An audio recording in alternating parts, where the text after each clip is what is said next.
चंद्रपूरच्या देवी महाकाली यात्रेला आज घटस्थापनेने प्रारंभ झाला। महाकालीची यात्रा चैत्र शुद्ध षष्ठीपासून वैशाख पौर्णिमेपर्यंत चालते।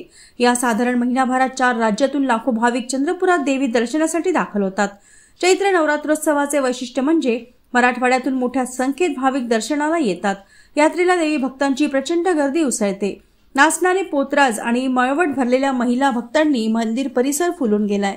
चंद्रपुरात उन्हाचा जोरदार तडाखा आहे, त्या दृष्टीने मंडप आच्छादन, पेयजल, आरोग्य निवास आदींसह मंदिर व्यवस्थापन व जिल्हा प्रशासनाने भाविकांच्या सोयीसाठी मूलभूत सुविधा केल्या आहेत। घटस्थापना आणि महाआरतीनंतर आज मंदिरात भाविकांच्या दर्शन प्रवेशाला सुरुवात झाली। नवरात्राची सुरुवात झालेली आहे। आज षष्ठी, आज घट बसलेला देवीचा, महापूजा झालेली आहे, आरती झालेली आहे। त्याचप्रमाणे या ठिकाणी मराठवाडा, आंध्र जलगतचे लोक, मराठवाड्यात जास्ती प्रमाणात येतात।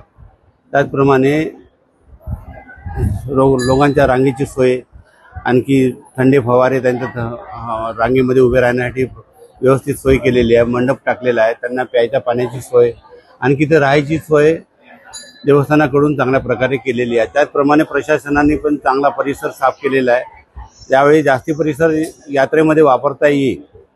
त्याचप्रमाणे आखरी नवरात्राचा आखरी दिवस म्हटलं तर चैत्र पौर्णिमा हनुमान जयंतीला आपला महाअभिषेक होता, त्यानंतर आरती होते, त्यानंतर घट उठते, अशी या नवरात्राची समाप्ती होते।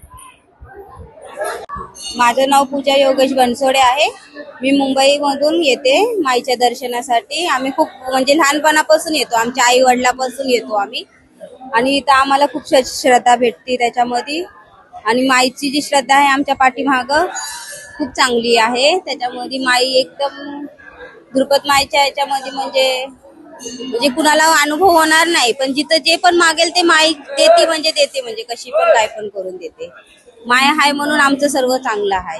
म्हणून आम्ही मुंबईवरून हर वर्षी म्हणजे वर्षातून 2दा-3दा तरी आमच्या इथं चक्रा असतातच माईच्या याला दर्शन घ्यायला।